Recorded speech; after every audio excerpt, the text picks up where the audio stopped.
So I'm here today with Salena Worrall from the Zonify project. Salena, welcome back. Hi Chris, great to see you actually physically in Birmingham. Yeah, when's the last time we spoke? It was, well, I said it was a year ago, yeah. But you said it was more like I think 8 it was. months ago, I think it was about June, right. And I think I've said it in the presentation, but we wanted to come to Grimsby. You did, and do this in a Grimsby fish and chip shop. That's right. Yeah. We may still do that. I right? think we should. So this is kind of a follow-on from that. That Yes. was the first ever time we spoke. Yeah.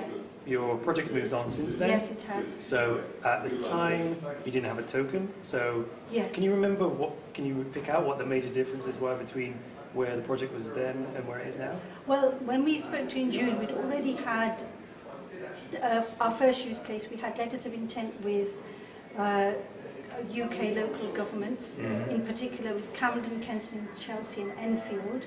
Since then, we have decided to do token generation event. Okay. So we've written a white paper, but very importantly, we've had to think about zonified use of a token and what a token means to our business model. And we're still thinking about that.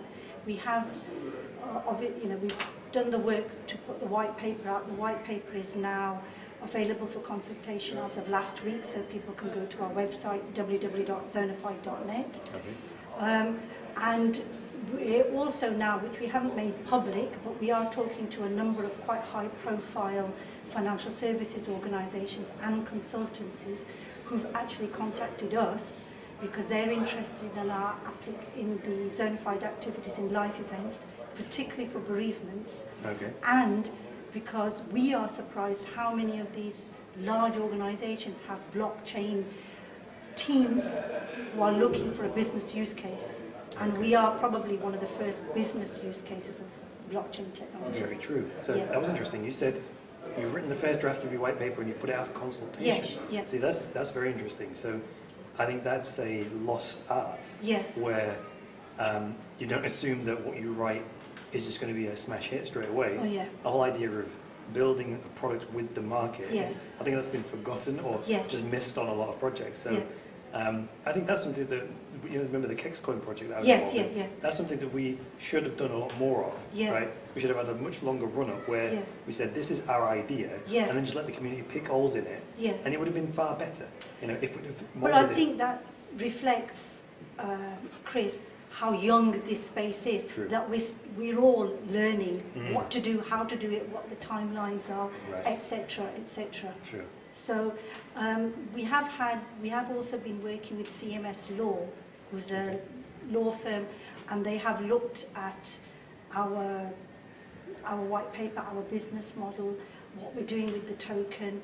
We were unsure of how we would put this token sale out there. So they have ratified our white paper to a great extent. They haven't done their final draft of it, but we have included all of their comments or what can I say, amendments, feedback and amendments they suggested. So they have been reflected up to the version that's out now. Okay. So some people might be listening to this and not heard of Zonified before. So can you rehash the use cases for Zonified? Yeah, so Zonified itself is a digital wallet for securing activities, and it enables people to work together to secure the important things that they're doing in their life that they want to protect, like a life event that you want to update all your service providers, opening bank accounts, selling your house, all those kind of events that could at this time be open to identity theft, cybercrime or some other malfeasance.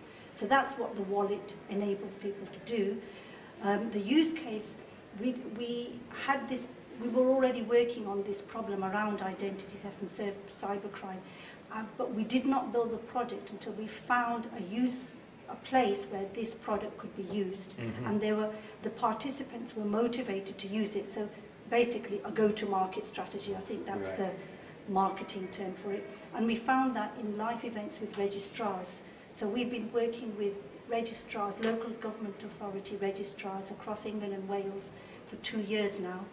And the use case is when somebody goes through a life event, the registrar that officiates that life event will acknowledge using our wallet. The customer downloads it.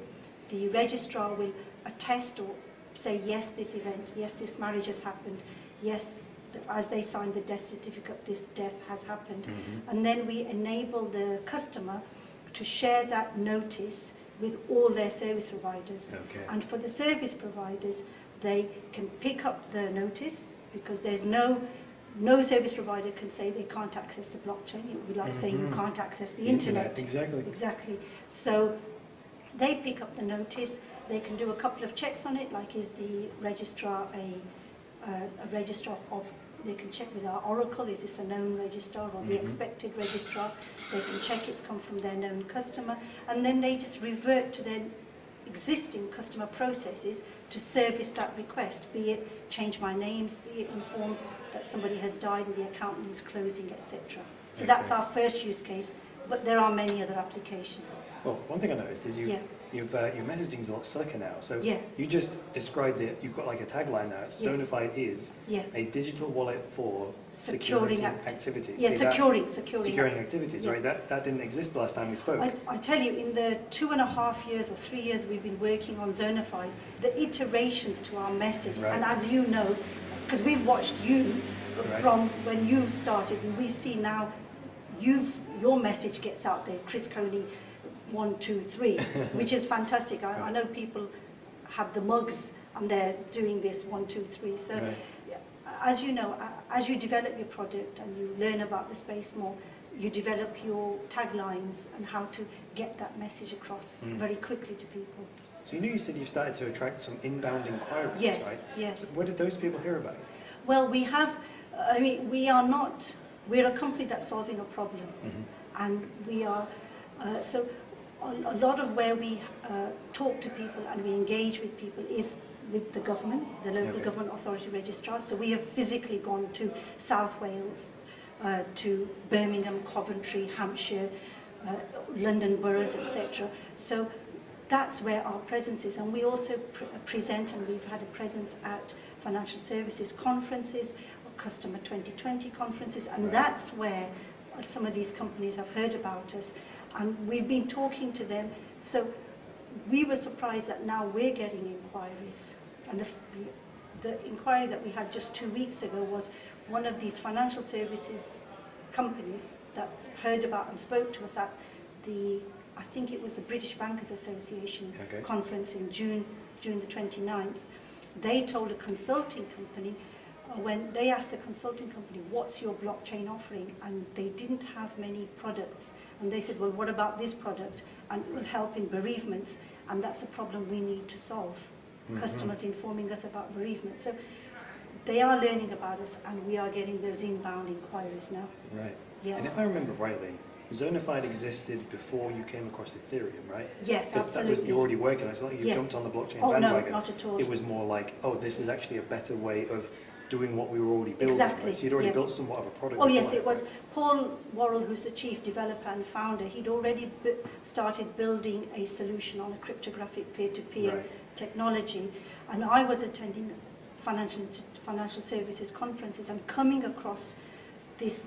They were talking about blockchain and they were talking about Ethereum, and I said to Paul, maybe we should look at this. Frank, I didn't really know why we should be looking at it, but banks and people were talking about it. So Paul did take a look, and when he took a close look at Ethereum, that was it. He looked at it at the beginning of March. We've actually got a video on our YouTube of us thinking about the blockchain and going through a criteria of does our use case fit the use of the blockchain? Right. And I think we went through the criteria and we ticked most of the criteria. But within 3 weeks, Paul had thrown away what he'd built, rebuilt it on Ethereum, and all credit to Ethereum. He's actually not had to look at the Ethereum protocol, but carry on working on our product. Your actual app. Yes, right, exactly. because he knows a lot of the work on the Ethereum protocol, on the blockchain, is being done. That's evolving itself, right? Because there's so many developers working on it. Absolutely, a big community as well. Yeah. I think that's one of the things that Paul did say about Ethereum is that they'd been quite helpful when he was building the Ethereum version of it. Yes. I mean, they'll be enthusiastic if you select their technology. Yes. They want as much to be built on Ethereum as possible, right? Yeah, so that's cool stuff. Yeah. So I think, thank you for doing the interview, Chris. Right. I should mention, we are doing this token generation event, so we would like people to give us feedback on the white paper, which is on www.zonify.net, and join our Telegram channel. ask questions there, ask questions on Reddit, and just, as we build our community, get involved. Right. But at least with you, you're not coming from a standing start. You've already been working on the product and have somewhat of a prototype already. So that's a positive. Yes, I think, I must say, we did a presentation to Ethereum Scotland this Wednesday, just this Wednesday gone, and they did say we don't talk about ICOs, but Simon Montford, when we did after we finished our presentation, it was a live Skype presentation. He said you've got the moral high ground on ICOs because you weren't a solution looking for a problem. You were a problem looking for a solution. And, and you also didn't think about doing an ICO until you needed to fund the next part of development, right? So even today when you did your presentation, you didn't even mention it till like the last slide. So most of it was about the Zonify. Well, it is all about the... Right, of course it is. But it's just, oh, by the way, we want to fund this, so this is why we're doing it. Exactly. It's not the other way around where you get the money first and then jump. Oh no, I think we are one of the first working dApps on the Ethereum blockchain that is for non-financial application. And we were approached by people within the crypto community to say, well, maybe you can fund it through doing an ICO. We have looked at traditional VC funding as well.